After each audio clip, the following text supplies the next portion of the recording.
Assalamualaikum warahmatullahi wabarakatuh. Melanjutkan dalam pembahasan rukun salat di dalam kitab Risalatul Jami'ah. Sampai kemarin kita selesaikan 1 rakaat penuh dari mulai takbiratul ihram yang dibarengi dengan niat, kemudian membaca Fatihah, ruku, i'tidal, sujud 2 kali, duduk di antara 2 sujud beserta syarat-syaratnya. Kemudian juga ditutup dengan rukun-rukun yang harus di dalamnya tumaknina, yaitu ruku, i'tidal, sujud 2 kali dan duduk di antara 2 sujud. Kemudian dilanjutkan rakaat kedua persis seperti rakaat pertama. Kemudian wat tasyahhudul awal wa qu'uduhu sunnatun. Diselingi kesunnahan di dalam rukun ini karena rukun ini banyak dianggap bahwa suatu kewajiban, yaitu tasyahud pertama atau tahiyat pertama dan duduknya. Di sini beliau jelaskan dengan enggak pakai bertele-tele, langsung beliau sampaikan sunnah. Secara global tasyahud awal atau tahiyat pertama dan duduknya itu merupakan kesunahan. Tasyahud awalnya sunnah, duduk dalam tasyahud awal juga sunnah.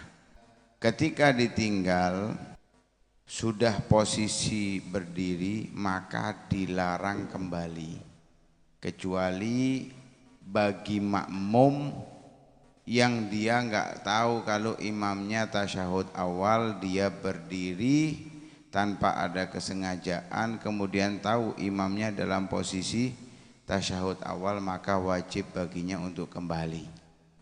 Disambung dengan rukun sholat selanjutnya, yaitu rukun salat yang ke-8 dan ke-9, wat tasyahhudul akhir wal julus fihi fardun.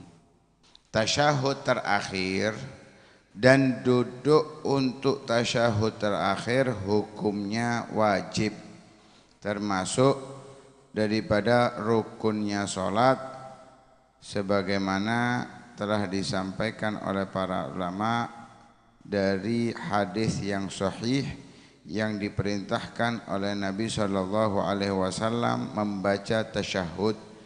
Nabi mengatakan gulu at-tahiyyatu lillah ila akhirih, sampai akhir doa yang diajarkan oleh Nabi SAW. Kemudian wassalatu ala Nabi sallallahu alaihi wasallam ba'da tasyahud. Salawat kepada Nabi sallallahu alaihi wasallam setelah tasyahud. Ini orang kadang menganggap salawat itu gandeng dengan tasyahud, padahal itu rukun yang berbeda. Ini rukun yang ke-10. Lah ba'da tasyahud yang fardu itu ba'da tasyahudil akhir, setelah tasyahud terakhir. Kalau setelah tasyahud pertama itu hukumnya sunnah. Tasyahud pertamanya sunnah, duduk untuk tasyahud pertama itu sunnah, sholawat kepada Nabi di tasyahud pertama juga sunnah. Tasyahud akhir wajib, duduk tasyahud akhir juga wajib. Kemudian sholawat kepada Nabi SAW di tasyahud akhir juga wajib. Dalam tasyahud ada beberapa syarat yang perlu untuk kita ketahui, karena enggak sekedar kita membacanya, enggak sekedar kita melakukannya, tapi harus dengan syarat-syarat yang terpenuhi. Salah satu syarat tidak terpenuhi, maka tasyahudnya enggak sah, sholatnya pun enggak sah. Syaratnya itu seperti biasa, pada umumnya rukun-rukun sholat sebelumnya, yaitu an yasihha ma qablahu, harus sah apa yang sebelumnya. Ya, rentetannya kalau pertamanya nggak sah, semuanya nggak akan sah. Karena itu kalau sebelumnya sah, maka yang ke depan, yang setelahnya bisa jadi sah. Kemudian yang kedua, an yakuna bil arabiyah, harus menggunakan bahasa Arab. Nah kalau nggak bisa gimana? Maka diterjemahkan dari apa yang datang riwayatnya dari Nabi Shallallahu Alaihi Wasallam. Bukan berarti boleh pakai terjemahan. Ini bagi yang tidak bisa menggunakan bahasa Arab dalam tasyahud. Kemudian harus mura'atu hurufihi, memperhatikan huruf-huruf yang ada di dalam tasyahud. Enggak harus dengan tajwid secara sempurna, tapi tajwid yang wajib saja. Seperti apa? Misalkan di situ ada mad jaiz munfasil. Ya. Seperti asyhadu alla ilaha illallah. Ya. Asyhadu alla, itu kalau dalam ilmu tajwid harus panjangnya minimal 2, kalau afdolnya itu 5 harokat. Ya, 5 harokat. Kalau bahasanya orang Jawa biasanya 5 ketukan. Itu pasnya. Enggak harus seperti itu. Pokoknya mat. Asyhadu alla ilaha illallah wa asyhadu anna Muhammadar Rasulullah boleh. Enggak harus asyhadu alla ilaha illallah, enggak. Padahal itu mat jaiz munfasil. Yang penting yang wajib-wajib itu seperti idgham. Nah, itu harus diperhatikan. Ya, menggabung antara huruf yang sukun dengan huruf setelahnya. Seperti kalimat asyhadu alla. Di situ asalnya adalah kalimat an dan la. Maka di situ harus dibaca dengan Allah, enggak boleh an la. Kenapa? Kalau dibaca an la itu menghilangkan tasydid yang merupakan syarat setelahnya. Syarat setelahnya disebutkan wa mura'atu tasydidatihi, memperhatikan tasydid, karena tasydid itu hukumnya sama dengan huruf, menghilangkan tasydid menghilangkan huruf. Kemudian harus dibedakan makhrajnya, walaupun enggak sefasih-fasih betul, yang penting beda antara hamzah dengan ain. Jangan kabeh digasak ain atau digasak hamzah kabeh, podo kabeh. At-tahiyyatul mubarakatuh shalawatu thayyibatu lillah. Assalamu alayka ayyuhan nabiyyu wa rahmatullahi wa barakatuh. Assalamu alayna, kabeh hamzah kano aini atau digasak ain kabeh. At-tahiyyatul mubarakatuh shalawatu thayyibatu lillah. Assalamu alayka ayyuhan, ain kabeh. Hati-hati, yang ain dibaca ain, yang hamzah dibaca hamzah, jangan disamaratakan. Dipaskan hurufnya masing-masing.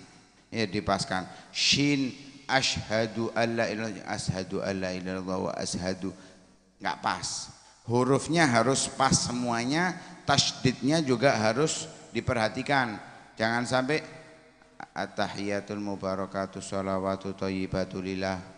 At-tahiyat itu ada tasydidnya. At-tahiyatul mubarakatus shalawatut thayyibatu lillah. Lillah. Assalamualaikum. Assalamualaikum ayuhan nabi. Hati-hati tasydidnya jangan sampai ditinggal. Tasydid jangan sampai ditinggal. Kemudian wa adamul lahnil mukhilli bil ma'na, tidak menggunakan aturan baca yang bisa merubah makna. Misalkan pakai dinada atau panjang pendeknya ngawur. Lah kalau sudah seperti itu bisa merubah makna, maka membatalkan bacaannya. Kalau diulangi kemudian benar, sah. Kalau diteruskan maka sholatnya pun batal. Kemudian syaratnya tasyahud wa an ya'tiya bihi qaidan, harus posisi dalam keadaan duduk membacanya. Tentunya bagi yang mampu melakukannya dengan duduk.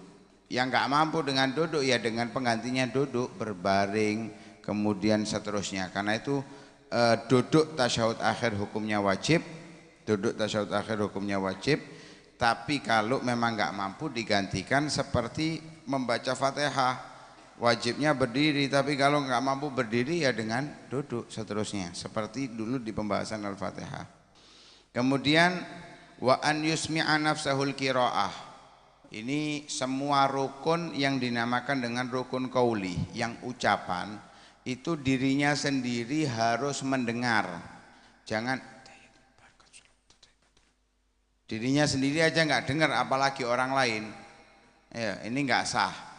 Satu huruf tidak ia dengarkan nggak sah tasyahudnya. Harus diulangi sampai dirinya sendiri dengar. Itu kalau memang orangnya nggak tuli atau pendengarannya turun ya.